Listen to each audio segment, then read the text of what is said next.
Hello everybody, welcome to the world's greatest Bronze Age comic book podcast, Flea Market Fantasy. I'm your co-host, Mike L, and as always I'm joined by... Michael Delle of the LCS Hockey Radio Show.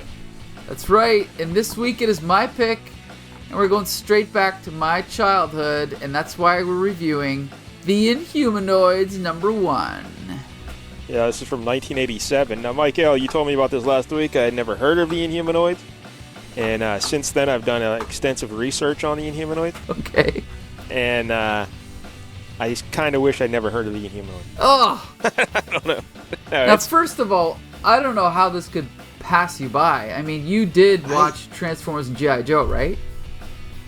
The cartoons? Yes. And that's what you were telling me last week, because they were made by this... they were all Hasbro toys. Right. And they had tie-in with the same production company, Sunbow, animated production or whatever. They did it. Yeah. And they also... here's something else about the Sunbow, Michael. This Inhumanoids, it started out as a toy line and a cartoon in 1986. And then this comic came around in 1987. And the comic lasted 4 issues. Yeah, that's right. I got them all. Oh, you actually own these? Uh-huh. You're the one. So then the animated show from Sunbow, the Inhumanoids started on there, but they actually didn't start as in their own full show. Are you aware of this, Michael? Oh, yeah, of course. I used to watch it, yeah.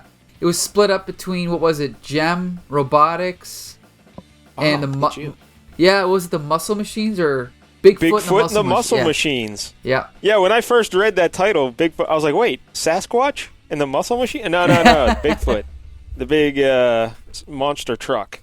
Right. That was very popular in the 80s. Yeah, so they had a little show called Super Sunday. The Super Sunday show. And each of those cartoons had 6-minute segments on the show. Right. And the Inhumanoids, they had 15 of those mini episodes or 6-minute segments. And then when those were done, they got their own series. And the first thing they did was they cobbled all those little mini episodes together. And then they hacked it into 5 episodes. And then 8 original 22-minute episodes were made after that for a total of 13 episodes. Right. And then that was it. The show was done. Yep. And those are available on dailymotion.com. And I'm watching them right now. Good Lord. Gem and the Hologram was the most successful. Gem and the Holograms, plural, right? There's Don't say it wrong, Rebecca will... Yeah. Cut your head off, anyway. So they were the most successful of that Super Sunday show. They went on to last for 65 episodes. 65. Yep. The box set is available for $20 at your local drugstore, anyway. So, the Inhumanoids had 13 total episodes. And then they had a line of toys, like we mentioned. And then they were going to come out with a second wave of toys. And then the show got canceled and everything got canceled. That was that. Yep, unfortunately. Now, in 2009, there were rumors that Kevin Smith was going to do a reboot of Inhumanoids. But then he came out and said, yeah, that's not true. I'm not writing Inhumanoids. So, but it sounded like he was a fan of the show. But I guess he just decided to just get high and make some more shitty movies. So he didn't do Inhumanoids. So, and I think they were considering another relaunch of it. They were going to give it a different name. And then there was arguments between the toy company and Marvel because of rights and all that stuff. Then Marvel was saying Inhumanoids was infringing on the Inhumans name. Really? Interesting. Yeah, so I guess Marvel retained the publishing rights, and then the other company could keep the toy or whatever. But I don't know. Nothing ever really came of it, I don't think. Huh. So there you go. There's your Inhumanoids. Anything else about the Inhumanoids, Michael? Well, I will say that I only had 2 of the toys. I had Liquidator, which is the yellow guy. Liquidator. Well, yeah, maybe we should explain what the premise is. Just give a little summary because we're just talking like everyone knows what the Inhumanoids is. Yeah, explain what it is in 1 or 2 sentences. So I would say it's Ghostbusters except with monsters. Hey, that's a pretty good description. Yeah, and the franchise is named after the monsters, not the good guys. So the good guys are called Earth Core. There's Herc Armstrong, Eric Bright, Augur, and Liquidator, I think. That's the 4. Yeah, well, the first 2 you mentioned, they're introduced in the comics, so we'll learn more. But the first guy, Herc, his other nickname is Hooker. Oh, is it? Okay. Because he likes to have sex for money. Yeah. But no, he has a grappling hook on his armor because they all wear like exoskeleton armor. Yes, which is something. And just like go ahead. Well, I was going to say the other guy's nickname then is Digger. Okay. The Hooker, Digger, Auger, Liquidator. Yeah. And they all have different personalities. Like Kirk Armstrong is like the cool guy leader. Auger is like the funny guy, and then I think Dr. Derek Bright is the nerdy kind of scientific one, like Egon, and that leaves the other one. I'm not sure what his quirk was. I don't remember. It seemed like he was kind of an egghead too in this. Yeah, actually, I had him too. I think I had two of these guys. But anyway, do we want to name the monsters now? Yeah, if you can. We were introduced to two of them in this one, and then there's a big one that we don't meet here. But so the three monsters, the two we meet in this issue are Tendril and Decompose. Tendril basically looks like a giant, like he's kind of like a plant come to life with like a squid face type look, and like Tendril.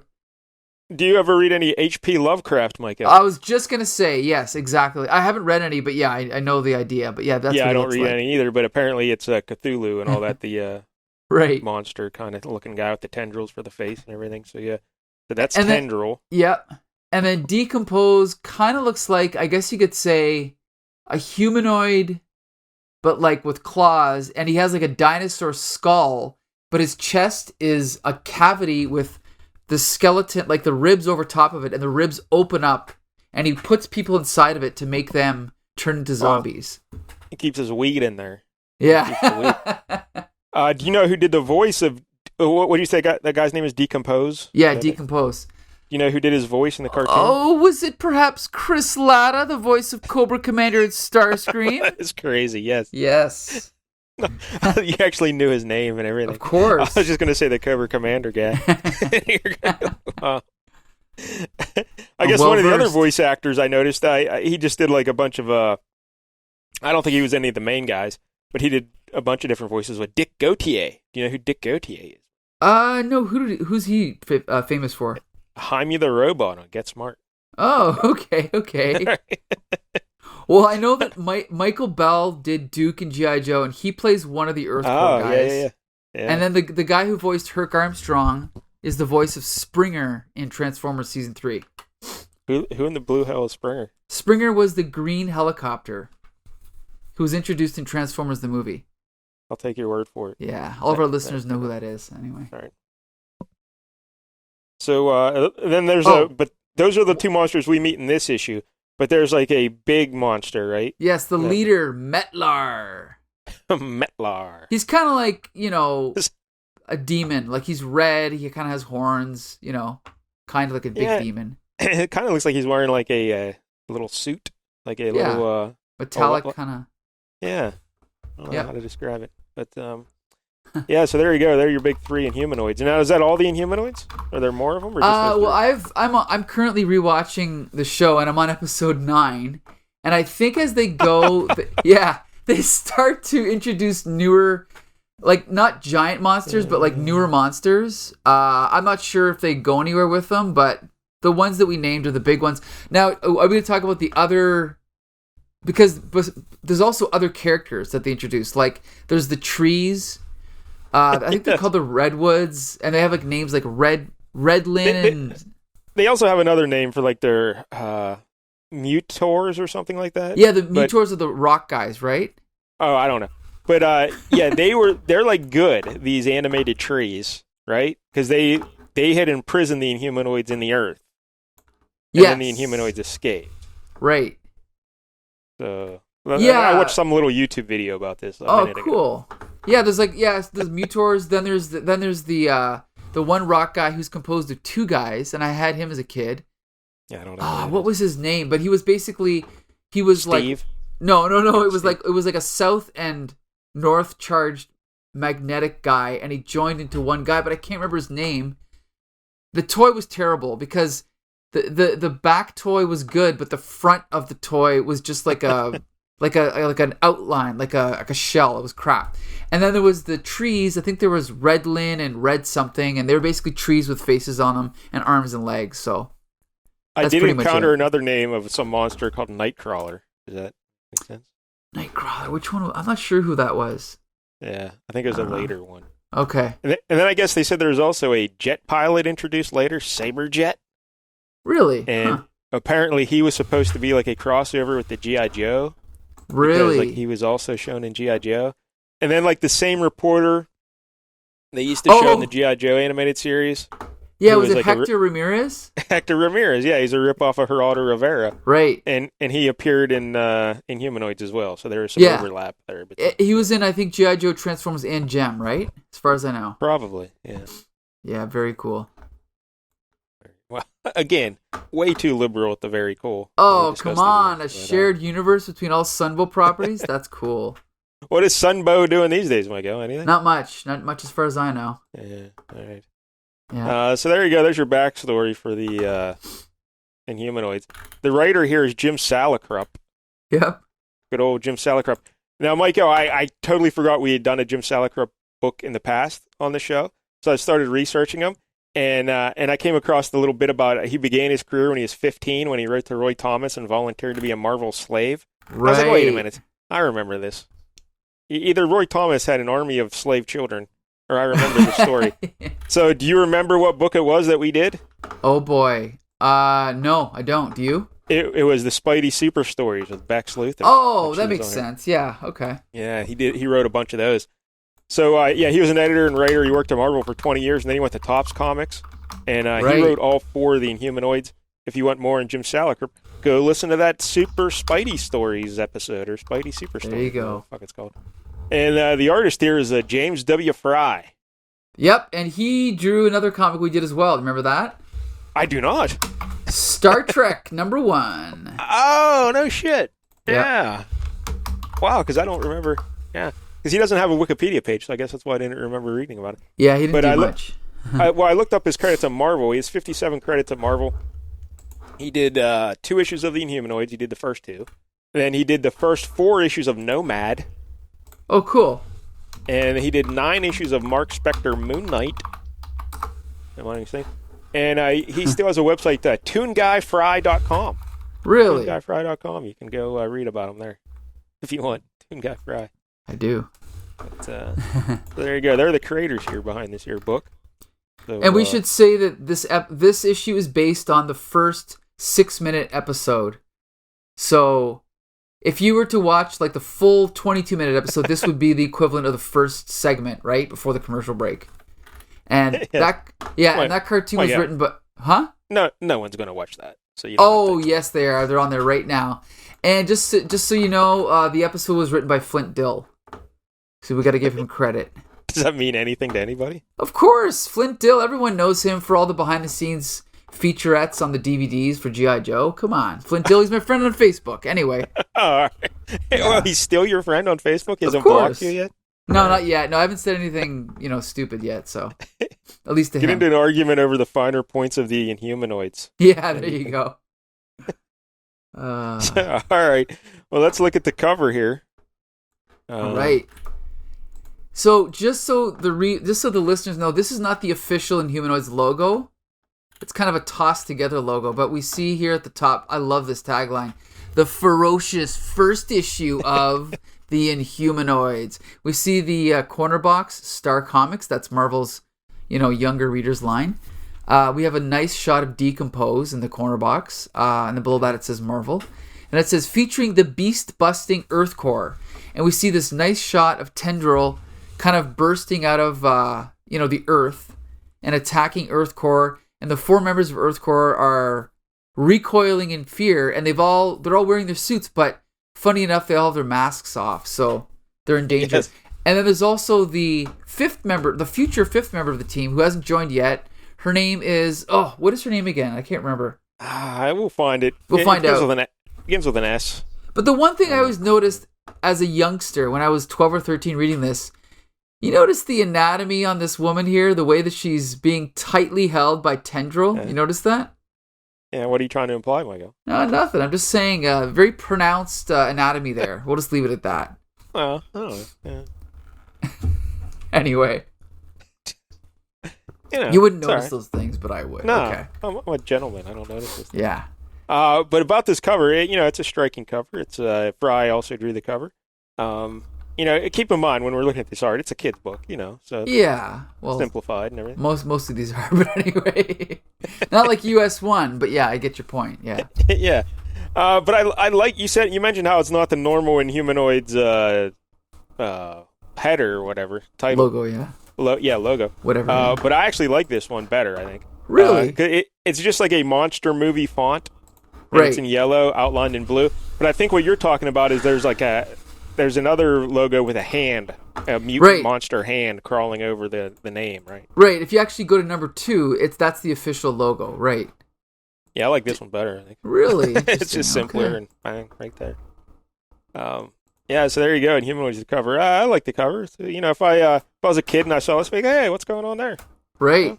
Also, it's a really nice use of just solid red, right? And makes everything pop in the out. background, so, yeah, so that's cool. All right, so and also her Well, I was going to say exaggerated, but her accentuated bosoms. Is that what you're talking about? That's exactly what I was talking about. Yeah, accentuated bosoms. Right. Accentuated, we'll call it. Yeah. So yeah, we open up here. We got the Coming of the Inhumanoids Part 1. We open up with a reporter standing in front of a giant slab of amber that's being moved on a flatbed truck, and she's doing a report for the news for TV. And then we cut over to the guys inside the truck, and they're kind of talking about how worried they are about what's going on, about what this thing is and what it could be. But then all of a sudden, a branch from a tree falls on top of the truck, right? And then the guys get out, and one of the guys is scared, but the other one's trying to calm him down. And then this is a little weird because both guys are seem like they're scared and then not scared and then scared and then not scared, and it's like, oh, that was weird. You think you'd have one of them be scared and one of them not be scared, but they kind of went back and forth. A switch. You're right. At first, it's the black guy who's scared, and the white guy's chill out, and then they switch. You're right. Oh, weird. Yeah, it's kind of weak. But so then they're like, "Wait, do you hear that?" So now it sounds like there's some kind of noise, and they're like, "It must be coming from those trees." Wait, what's going on? Right? Look at this, laying down the mystery here, Mike Dell. Then all of a sudden, from inside the amber, we see the face of, we don't know who it is yet, but it's someone with a dinosaur skull face and red eyes, and they're looking up, right? So we know something's going on. Then we cut back over to the reporter, and now she's interviewing Dr. Herman Armstrong, better known as Herc. Yeah, and he makes sure to correct her, too. He's like, Herc. Right. Call me Herc. Yeah. So he's the leader of the Earth Corps, the government-funded research team, and he's kind of she's trying to find out what's going on and where this thing's from, and he's like, well, I'm sure there's a rational explanation, but then just at that moment, a tree falls almost right on top of them, but he rescues her, right? He grabs her and knocks her out of the way, right? Yeah. So then she's on the ground and she's talking to the camera. She's like, this is Barbara Walker, Channel 27 News, signing off from Big Sur, where mysterious events are definitely taking place. Right. And then we cut over to, in the foreground, we see a tree with a face. A tree with a face. Yeah. So cool. Anyway. Again, it's so cool. But then we cut over to this, look at this awesome silhouette of an oil field and a bunch of guys working on the oil field. And then we see the introduction of a new character here. This is, what is his name? Mr. Shore, but I think, I can't remember who he is, but. I think he's a senator, and he's into some shady stuff. But his sister, I believe, becomes that fifth member, right? Isn't that his sister? Yes. So this is actually, this is Blackthorn, I think. I can't remember. This is, wait, what? Sure, yeah. Wait, what? See, that's why I'm confused, because I thought it was Blackthorn, but maybe it's the same guy. If you're all you humanoid fans out there, I'm sorry I'm getting it wrong here. Yeah. Anyway. But you can tell he's kind of evil because he has an eye patch. Right. So. That's how we know he's evil.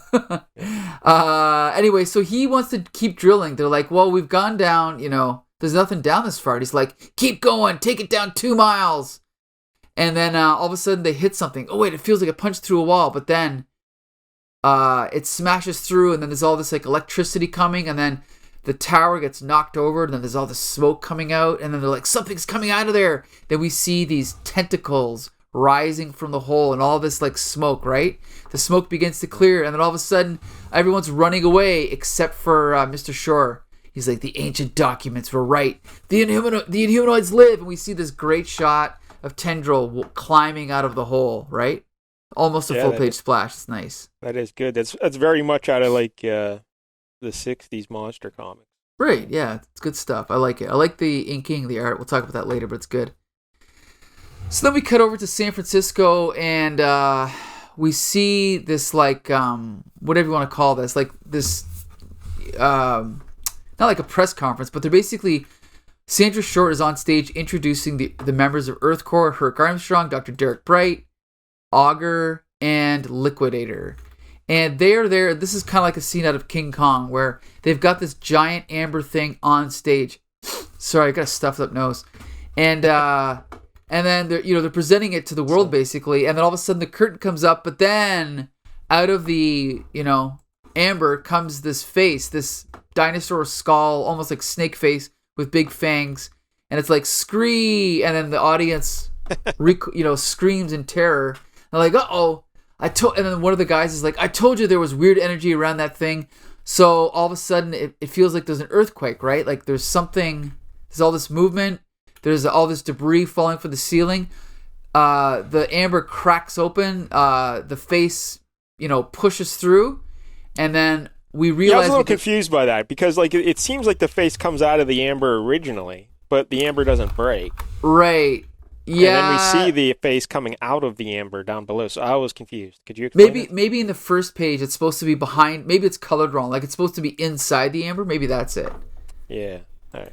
But anyway, so then we realize, what the earthquake is being caused by, it's Tendril walking across the San Francisco Bridge, and he's like, I don't know, 50 feet tall or 40 feet tall, so he's a giant. It's awesome. He's walking across the bridge. But he has to keep his feet really close together to fit on the bridge, so he looks weird. Yeah, he does look weird. That's true. Yeah.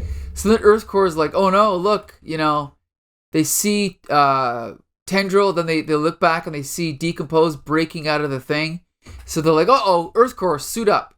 So then, meanwhile, we've got the police helicopters attacking Tendril. Tendril's like smashing cars, throwing them at the helicopters. Like it's like screaming. Then we cut over to the Earth Corps, who are suiting up inside their cool looking toy van. It's basically it kind of looks like the G.I. Joe. Remember G.I. Joe had that like winter polar bear cat or whatever. Good point. Yeah, like it's like in two pieces kind of. You're right. Yeah, and it has like tank treads at the bottom instead of wheels. Good point. Yeah, I don't remember what that was called, but yeah, I know what you mean. Something like polar or something. I don't know, whatever. Yeah. So they're inside getting all dressed up in their little outfits, and one of them, Michael's got purple polka dot underpants. Right. So, yeah. And this is played for laughs. We see them suiting up, but like one of the guys kind of like drops his helmet on the auger, and then the other guy, like you said, is in underwear and he can't get his suit on right. So it's kind of played for laughs, right? As they're like suiting up. And we should mention their suits are weird. Like the way they're designed, they're not exactly form-fitting exoskeletons. They have like big balls on their shoulders and forearms, and it seems very impractical, these designs. I'll tell you right now, okay? These are some weird... Like, if you buy these as a figure, what it is you basically have a toy that looks like a regular sized human, but when you take the helmet off, there's a tiny little G.I. Joe head. So I think what they're implying is that the actual human inside does not fill out the full suit. I think they're only in the torso, and the arms are actually like separate. They're outside of his own arms. So it's not like the human arms. I don't think that's true, though. No, that's I know, not true. No, not in this case, but in the toy, I'm saying the toys. So it's kind of like this weird thing where sometimes when you look at them, it doesn't look like the guy's hand can actually be where the hand is because it's so big, right? So it's kind of odd. But like in this book, though, clearly the arms are in the arms. Yeah, but look at Herc Armstrong here. Though, look at his head compared to the size of his arms here. Yeah, but look at Augur. Like Augur. Yeah, the other ones do. That's what I mean. It's kind of inconsistent. That's what I mean. Yeah. But anyway. They're looking at their equipment. They're trying to figure out what's going on. They've got like an infrared camera, and they're scanning and blah blah blah. Then almost Tendril is smashing through. I guess he's like just causing more damage. Like people are fleeing in terror, and he's like stepping on like an electric car, and then he's getting electrocuted and he's screaming. And then he back in the Earth Corps' vehicle, they're using one of their like infrared scanners, and they can see that he has no skeleton. He's more like a vine, right? He's not like a mammal or an animal.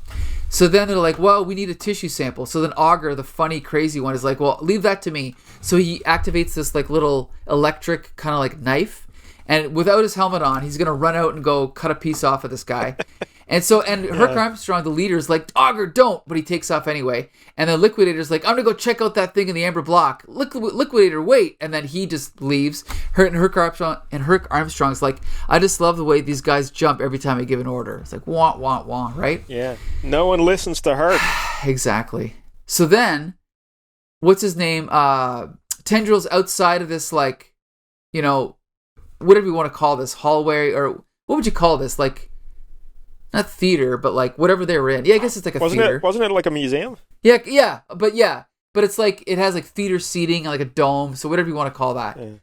So yeah, he smashes through the wall, and then the cops are shooting at him. Augur's running towards him.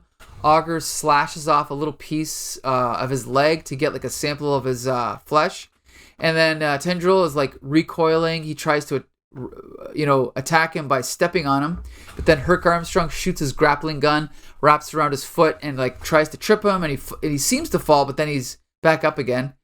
Then he's shooting at him, and Tendril's hitting him. Meanwhile, Liquidator runs inside and meets up with Sandra Shore, and she's like, this one's trying to communicate with the other, and Decompose is like screaming. Then we see the roof. We see Tendril smashing into the roof, and like debris is about to fall on Liquidator and Sandra Shore, and actually it does. But, you know, he manages to protect them. So then he pushes the debris out of the way, and he's, like, looking up using, like, this kind of, like, binocular thing with, like, I guess, electrical stuff in it. And but, Mike, y'all notice that Sharon Shore's dress got torn. Ooh, that's true.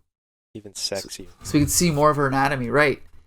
So he looks over, and we can see, like, Decompose's outline in the amber, and he's, like, screaming, and Liquidator's, like, very interesting. And then we see, again... what's his name?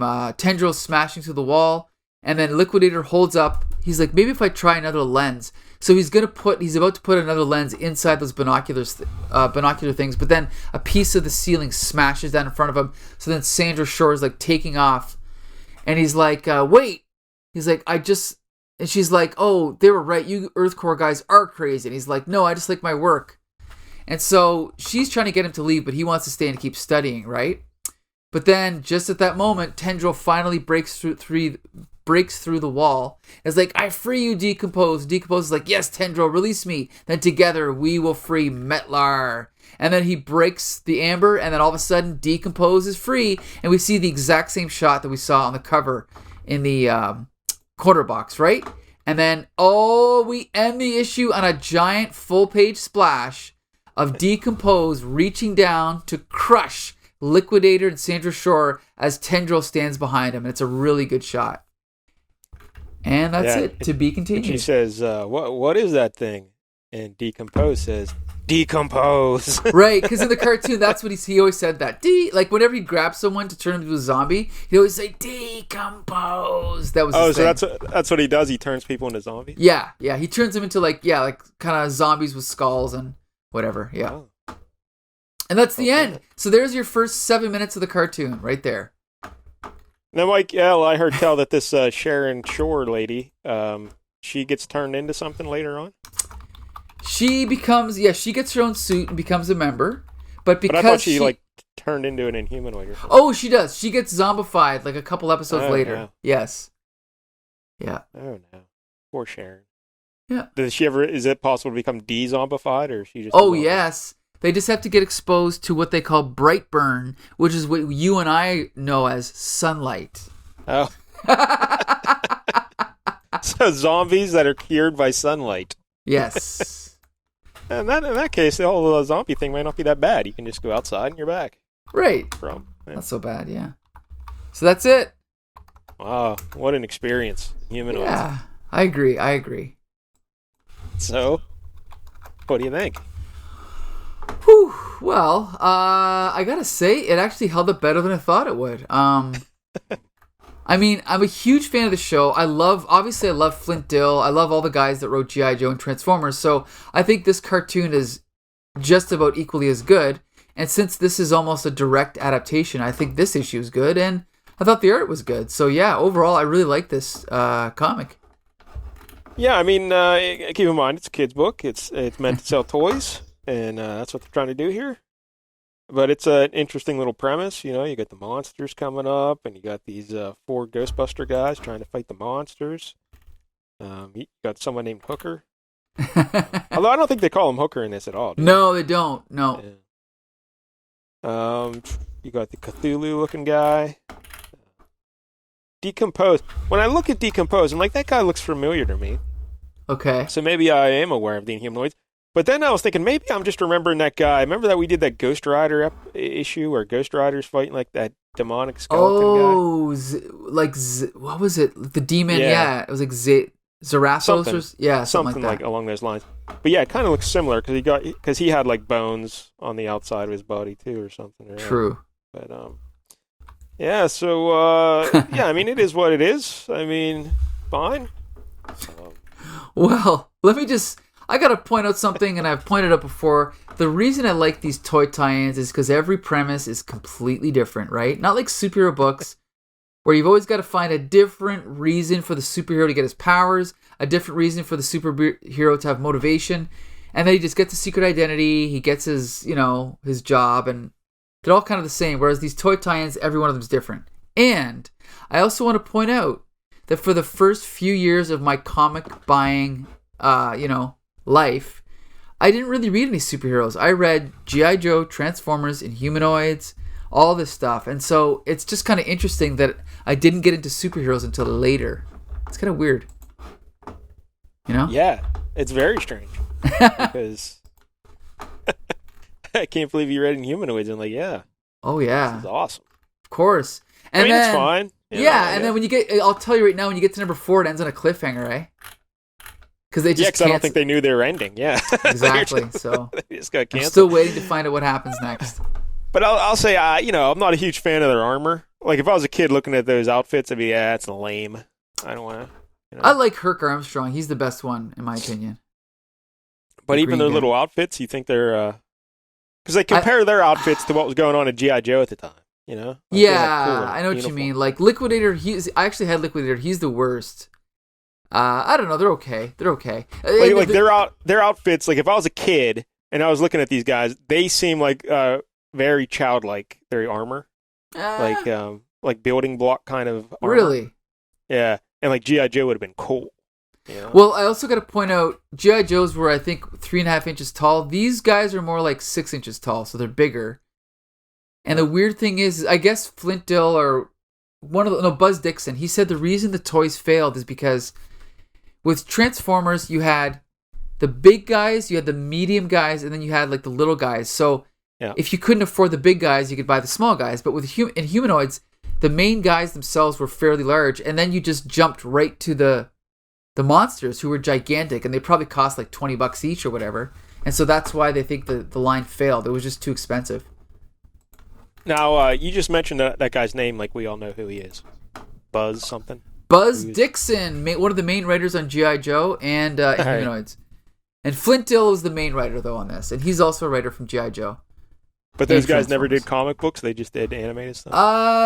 As far as I know, if they did, it would have been like just 1 or 2. But honestly, as far as I know, the money is so much better in animation. There was really no reason for them to do, comics. Yeah. All right. I don't know. What else can we say about the Inhumanoids? I mean, it's fine for what it is, but I wouldn't recommend people go out and read this. I mean, I would. See, this is one thing I got to say. I think there's a disparity between the respect people give 80s superhero comics that they don't give to 80s cartoons. Like, I really don't think that. I think that like people like Flint Dille and Buzz Dixon deserve as much respect as like the really popular 80s comics writers. But that's just me. Yeah, I mean, I never heard their names until today. Yeah. But that's proof. That's a problem. That's proof that they don't get the respect that is. That's true. That's true. That's true. Yeah. But the properties they worked on were probably seen by more people, right? Yeah, in theory, yeah. I mean, I certainly saw all their work if they did doing Transformers. See, there you go. Yeah.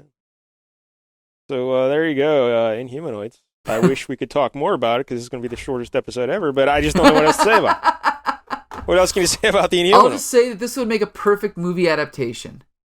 like today. Nah, terrible. I think I think they could make it like Ghostbusters. Make it like get some good like Bill Murray type comedians to play the guys and just have some fun with it, you know? But you need a bunch more Inhumanoids, right? Like, you can't just have 2 or 3, you know? You got to have like an army of them. Yeah, you got to have like an army of little ones that they can fight, and then you have the big guy at the end, you know? Yeah, maybe. But I don't know. So there you go. Hey, Michael, here's a question for you, Michael. Sure. I'm looking at the panel right now, the oil field, and them drilling down, and they had to drill down 2 miles. Yes. Like, do you know anything about oil drilling? How is that possible to drill 2 miles into the earth? Like, you have to have a 2-mile long drill bit? How is that possible? I don't think that's possible. I don't think they can do that. I think, you know what, now that I think you're right. That's ridiculous. Yeah, like, how would you even do that? You have a 2-mile long drill bit that you just put down there.